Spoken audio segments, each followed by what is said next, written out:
A little girl named Sana returned from school one day and she went to a nearby park to play. When Sana was playing in a swing, she heard some sound from the nearby bush. That sound was sss, sss. What you all thought? Snake, right? Yes, Sana also thought it was a snake and she jumped from the swing and she ran back home. But it was not a snake.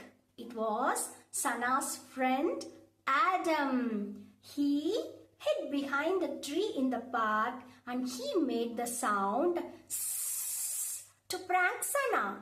But Sana went home and she told her mother, "Mom, I heard snake sound from the bushes in the park. It was sss, sss." So what is the sound of S? Sss. Sound of S is